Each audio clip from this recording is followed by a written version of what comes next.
Hey peeps, how are y'all doing? It is Dominique and this is Party Time with Dom. You have now clicked on at our next episode, our latest episode, and that is with me. My name is Dominique and I co-own In-House Chefs catering business, as well as I am the founder of the Phoenix Journey, and we are on RadioKair. Hey guys, if you know me, then you know that I'm always going to bring y'all the good news, feel good information that is going to make y'all want to get down and have a good time. So what I love about what I do, if you don't know me, is I am Dominique, co-owner of In-House Chefs. And the great thing about me is I don't cook a thing, y'all. Like, I have the absolute best job ever, which is I make sure that there's always a party, period. Like, that's what I do. People know that when I walk into a building, there's always going to be a good time, and they know that they're going to, like, have a great time doing it. So that's why I have individuals come on my show to talk about what's going on in the HKA area, as well as other small business owners to talk about their business, of what they do. We talk about food. We talk about, decor for the holidays, how to have a party at your house, how to get ready for a party, things that are going on in the nonprofit sector. Because again, if you're not doing something great for your community, you're not doing something right. So again, that's what it is. That's what Party Time with Dom is. And you guys are going to love my next guest. She is on her way here in the building. Her name is Karen Williams with Let's Talk the Talk, because you already know I like to talk. So we're going to talk about it, and we're going to talk about the great things that she is doing in the HKA area. But again, before we get to that point, I need you guys to like, share, subscribe, share this with your friends, share this with people that you love, share it if you just love my face, but none other. I want to make sure that you guys have the information as it comes in. And if you have an event that you want to go ahead and promote and talk about it, come on. Hit me up. I want to talk to you as well. If you have something you want to advertise, go ahead. We gotta pay the bill somehow. But like I said, our biggest thing is that we want to know what's going on in our community. I tell this pretty much almost every show, is that if there's something going on with the high schools that you have, like, support their plays, support their productions.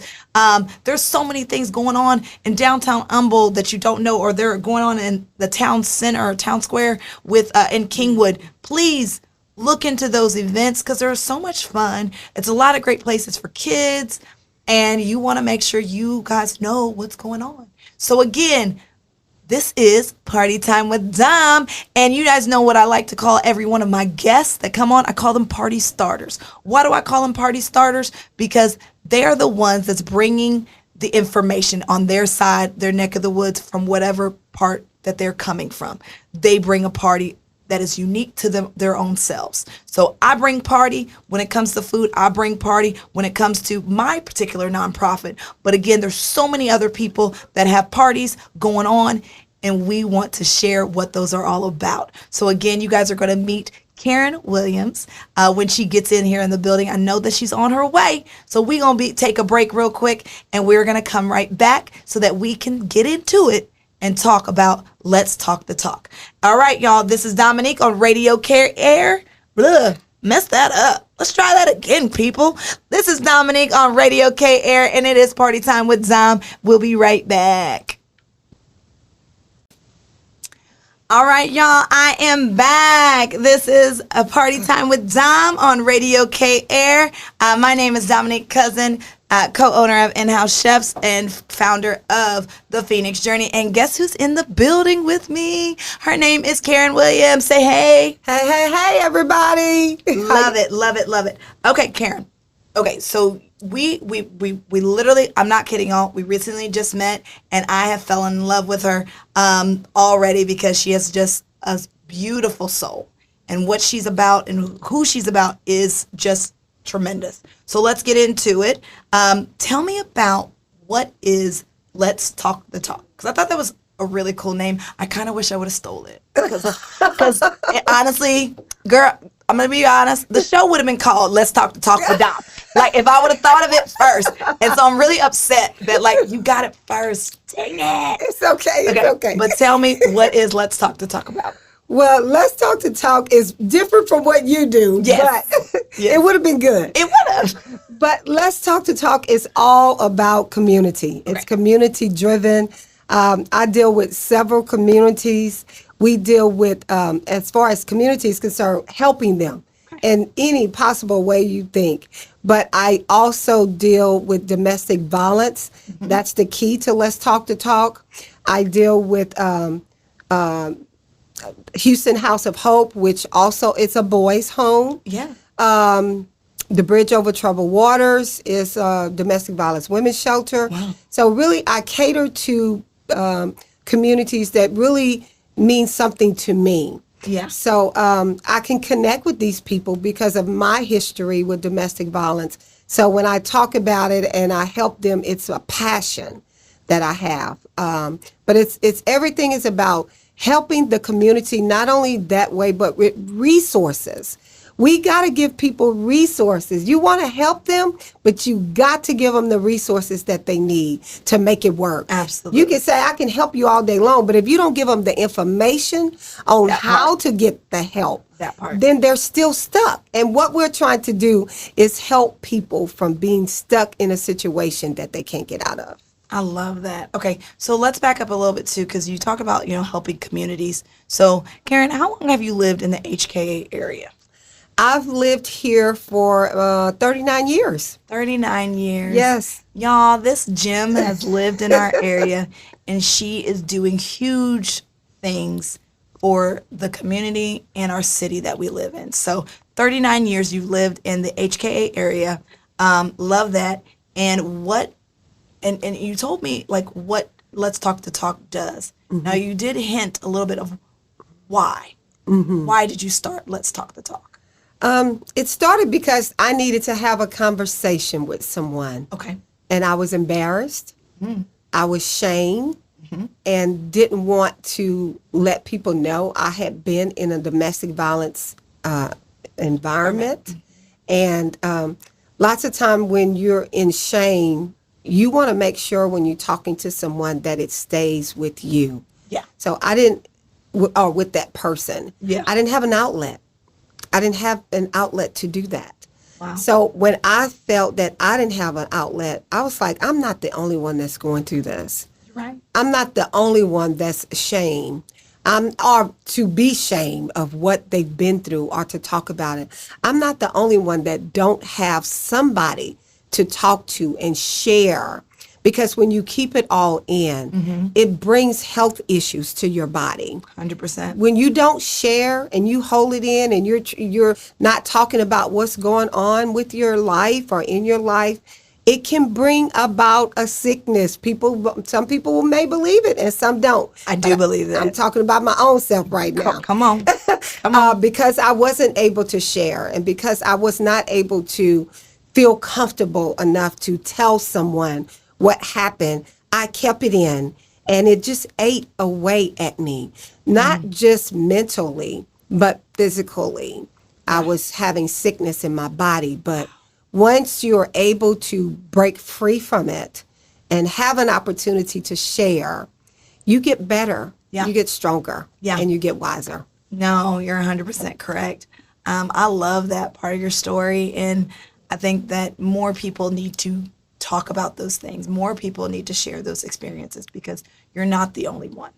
And so, genuinely, you guys, we're getting ready to take a break quickly, but I want to even share a little bit more is that, y'all, if you know somebody who's experiencing similar to what Miss Williams has said and talked about, then you want to make sure you guys share this with a friend, send the text to them right now if they're listening right now so that they can, because we're going to talk even more about how they can get the help that they need. You know what I mean? And we want to make sure that they are invested into it. So please make sure you share, comment below so that we can really get them the information that they need. And so, again, we're going to be right back. So, Karen, you going to stay with me a little bit longer? I'm here. I'm not going nowhere. Awesome. Okay. And she's got some great events that's coming up that we want to get into it. And we're going to talk the talk with Karen Williams. This is Dominique Party Time with Dom on Radio KAIR. We'll be right back.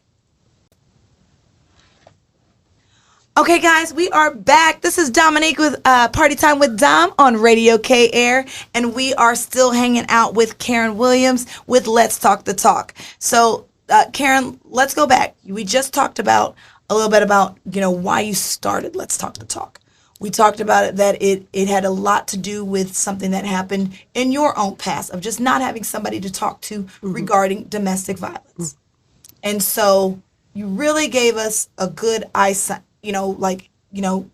insight to what that looked like for you a bit, where feeling lonely, not having someone to talk to. Now, I've already told everybody, I said, share with your friends, share with your family that needs to know, have this information. But the next thing I want to say is, but what if you find yourself in that type of situation? Let's share real quick with, if they find themselves in that situation, what should they do? Yes. The first thing you should do if you find yourself in that situation and you want to get out, first of all, please be very careful, because your abuser is watching everything you do. And if you pick up clothes or something, you're trying to make a bag to get out, that's the first sign of them knowing that you're trying to get out. So I would say, please don't do that. If you're trying to get out, don't take anything with you. But if you have an opportunity to get the police involved, I would say put a restraining order on them. When you put a restraining, if you're able to get out, okay, the first thing you should do is put a restraining order on them. Because when you put that restraining order on them, if they come around, the police will help you. Yes. Because they'll see that, oh, she has a restraining order, she's serious. Because, they're used to a lot of people going back to the abuser. But when you put that restraining order on That's good them, information. they say, oh, so she's serious. She's not trying to go back. So they will come to you knowing that they see, oh, she has a restraining order. He's not supposed to be in this vicinity of her area. And when it's time to get out or press charges or whatever, they have all of that information that you have put on them, and they have, oh, she's called several times. So it's not the first time that he's broke this protocol. He's not supposed to be in her area, and he is again. So when they look at the track record and you go to court, they see that he has broke the record several times. So I will say, put a restraining order on the abuser so they can know that you are serious. Absolutely. I think that's amazing. And so I hope y'all took, notes. If that's something that you find yourself in, we want to make sure that you get the right help that you need. Now, the one thing that I think is really cool about the event that you even have coming up is we always talk about, the victims that are in it, the individual spouse. What about those kids? Yeah. You know what I mean? Like, my heart is always geared towards kids. Like, I just, that's my heartbeat is, and this is just me, this is me in my own soapbox, is as an adult, there's things that we ourselves do. We put ourselves in certain situations. Not saying that this is what it was, but I'm just saying we, in general, we as adults can handle pain differently. Yes. We can handle trauma differently. Yes. We're adults. That doesn't mean it's good or bad. I'm saying it's just different. Yes. But with kids, where there is zero fault, they are the most innocent. That is where it breaks my soul. Yes. And so I just absolutely, if I see a child where it's like they had zero choice in any of this, none.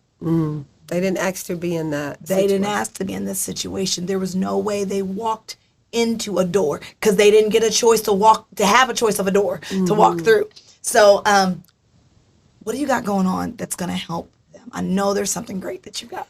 I have something going on, but right before I get into that, can y'all please let me give me a few minutes? Yes, I want you to know the signs of domestic violence. Sure. Whatever you see is true.